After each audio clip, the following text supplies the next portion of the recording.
नमस्कार मंडळी. मनी ट्रॅव्हलर्स या माझ्या चॅनल तुमचं स्वागत आहे. आज कोकणातला आपला पहिला दिवस आहे आणि आज तुम्हाला मी एका मंदिराबद्दल माहिती म्हणजे आमची ग्रामदेवी भराडीन देवी तिथे चालू दर्शनाला, तर त्याच्याबद्दल आपण थोडीशी माहिती जाणून घेऊया. म्हणजे देवीचा उगम कसा झाला, उगम म्हणजे स्थापन कशी झाली तिथे, त्या वगैरे सर्व माहिती आपण थोडी जाणून घेऊया. आणि तुम्हाला पण दाखवतो आमचं मंदिर, म्हणजे आमची ग्रामदेवी आहे.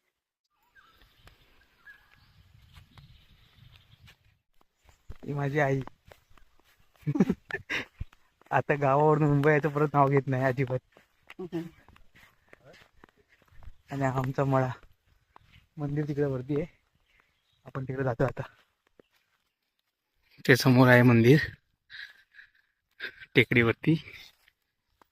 ह्याची स्टोरी एकदम मस्त आहे, कारण स्वयंभू होती, स्वतःहून पृथ्वी पाडून वरती आली होती देवी आमची, प्रगटली स्वतःहून. तर माझे पप्पा आहेत, माझे काका वगैरे तिथे आहेत, त्यांच्याकडून आपण माहिती जाणून घेऊया कसं काय सर्व झालं ते. चलो. हे मंदिर आहे आई भराडीन देवी, आमच्या भराडेवाडची ग्रामदेवी.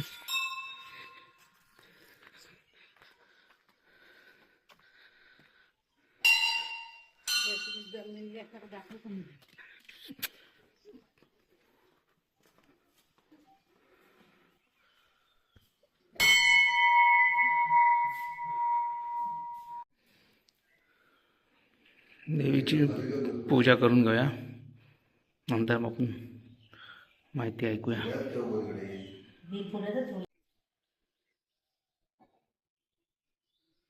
देवाने नैवेद्य औक्षण करा.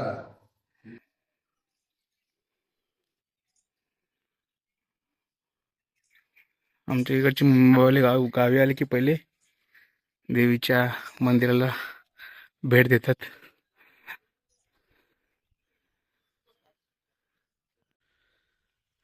नमस्कार मंडळी, आता आपण थोडी माहिती जाणून घेऊया. हे माझी आई आणि पप्पा आहेत, त्यांना जेवढी माहिती आहे ते आपल्याला सांगतील की देवीचं स्थापना कशी झाली आणि देवी कशी प्रकट झाली त्याच्याबद्दल.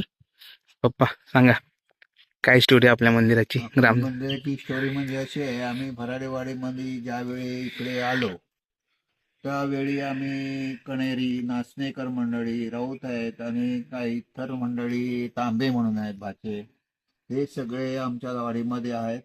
त्याच्यानंतर ही आमची देवी आम्हाला प्रगट झाली. देवस्थान म्हणजे आई भराडीन देवी. या देवीचं असं मंदिर आहे की एकदम म्हणजे एकदम ह्याच्यामध्ये आहे, काय म्हणतात ना, राईमध्ये.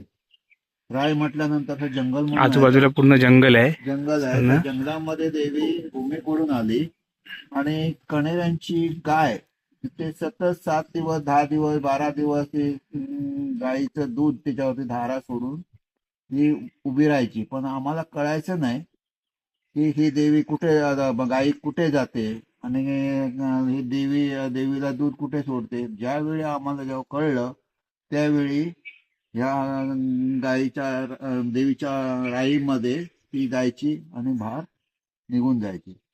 एवढी आम्हाला आई वडिलांनी माहिती दिली होती. आणि नंतर मग हे जीर्णोद्धार झाला देवीच्या मंदिराचं. आणि तिथे काय समजा आमच्या वाडीमध्ये 3 खेळ निघतात, तिथे नाचायला जायचे आम्ही. नाचून ते टिपरी मारून देवीच्या ठिकाणी गाणी म्हणून आम्ही बाहेर दुसऱ्या गावामध्ये जायचे. आणि खेळ भराडीवाडीचा भराडीन देवीचा बाहेर ती प्रगट झाली. नंतर मग सगळ्यांचे नवस वगैरे काय सांगणं करायचं देवीला, ते पावन व्हायला लागली. साडी चोळी नवस असायचे, नारळ असायचे, गुळ असायचं, इतर काही नवस देवीला ते मागणं करायचं. तशी त्यांच्या इच्छा पुरा होत गेली आणि प्रगट झाली आणि सगळ्यांना नवसाला पावली. आणि मंदिर बांधून आता हे सगळ्या लोकांना प्रख्यात झालं आहे. हे भराडी देवी भराडेवाडीमध्ये आहे, भराडेवाडीची आहे असे हे म्हणून ते आता प्रगट झाले. आम्ही 3 मेळ, तिघांचे, एक नाचणेकरांचा, एक कणेऱ्यांचे 2 मेळ जातात आणि सगळीकडे त्याची लीला आम्ही सांगतो की असं आहे, देवी नवसाला पावते. देवीला आणि त्यांच्या मनोइच्छा पण पुऱ्या केल्या त्याने, देवीने. जी मागणी त्यांच्या होत्या त्या मागण्या पुऱ्या केल्या आणि त्या लोकांनी नवस काय देणं होतं देवीचं ते नवस, साडी चोळी गूळ साखर असं पेढे हे सगळ्या वस्तू त्या देवीला दिलं. काय की जेवण पण महाप्रसाद म्हणून बाहेर लग्नाचे वगैरे तर काही लग्नाचे कार्यक्रम असायचे ते जेवण पण ते नवसाने सगळ्यांना खेळायला घालायचं. असं करून आतापर्यंत आम्ही सुखी समृद्धीने मुलं बाळ आमची सगळी व्यवस्थित आहेत आणि याच्या पुढचं काय आहे की मुलांनी आता पुढे चालवावं एवढी आमची इच्छा आहे. तर माझ्या पप्पांनी ती माहिती सांगितली. ही माहिती त्यांच्या पप्पांनी त्यांना सांगितली होती, त्यांनी आम्हाला सांगितली. अशीच परंपरेगत ती चालू राहणार. देवी आमची स्वयंभू प्रकट झाली. म्हणजे इथे जंगल आहे पूर्ण. त्या ठिकाणी एक पिंड होती जी जमिनीतनं वरती आली होती, कोणाला माहीत नव्हती. आमच्या गावातल्या एका माणसाची, एका गावकर होता, त्याची माणसाची गाय नेहमी इकडे यायची आणि त्या ठिकाणी तिथं ते वरती आले देवीचं रूप. तिथे येऊन स्वतःहून ऑटोमॅटिक दुधाची धार सोडायची. असं डेली यायची, डेली येऊन दुधाची धार सोडायची स्वतःहून. असंच एक दिवशी गावातल्या लोकांना माहीत पडलं की याची गाय जाते तरी कुठे जंगलामध्ये जाऊन तिथे राहते. तर तेव्हा गावातल्या लोकांनी तिला बघितलं आणि बघितलं तर हा असा सगळा सीन तिथे होत होता. गाय यायची, तिथं उभी राहायची आणि दुधाची धार त्या पिंडीवर सोडायची. मग तेव्हा लोकांना माहीत पडलं. मग लोकांनी ते वर काढलं, तिथे मंदिर स्थापन केलं आणि भराडेवाडी आमची वाडी, त्याच्यावरती मग भराडीन देवी प्रकट झाल्या आमच्या गावी. असं सर्वजणांनी मग जयघोषामध्ये तिचं स्वागत केलं, देवीचं स्थापना केली आणि मंदिर वगैरे उभं केलं. आणि लोकांची खूप श्रद्धा आहे. ग्रामदेवी आमची गार्डन देवी लोकांची खूप श्रद्धा आहे. लोक मुंबईवरनं वगैरे आले, कुठून आले तर पहिले मंदिरामध्ये येतात, देवीच्या पाया पडतात. काय असेल आपले अडचण वगैरे काही गोष्टी असतील तर देवीला साकडं घालतात आणि पूर्णही होतात. त्यामुळं ही आमची भराडीन देवी भराडेवाडची. आणि अजून माहिती एवढी माहिती सांगितली, बाकीची बघू. आता आमची तुम्हाला दाखवतो, तिकडे आमची देवी आंघोळीला जाते असं बोलतात.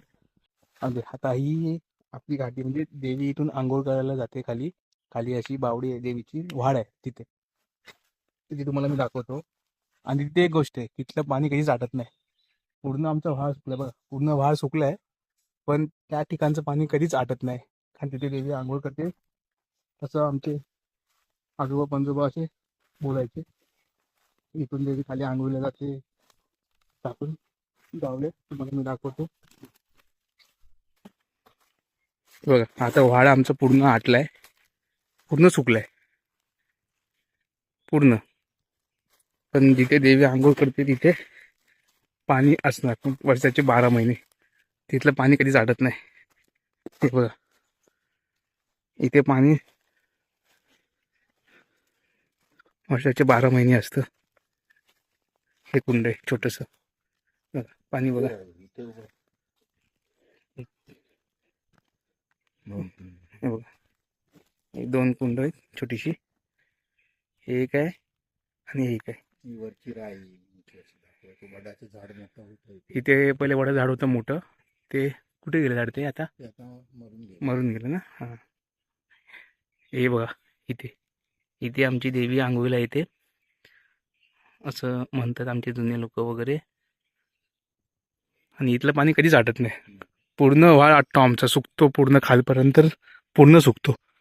पण या ठिकाणचं पाणी कधीच नाही आटत. हे एवढं पाणी कायमचं असतं इकडे, कितीही सुकलं तरी पण. म्हणजे जेवढी माहिती होती मला माझ्या पप्पांना, एवढी आता आम्ही सांगितली. आता तरी त्या व्यतिरिक्त कधी दुसरी मला माहिती भेटली तर मी आणखी एक व्हिडिओ बनवीन परत तरी. आता आम्ही जातो. आणि हा व्हिडिओ तुम्हाला कसा वाटला, ब्लॉग कसा वाटला मला नक्की सांगा.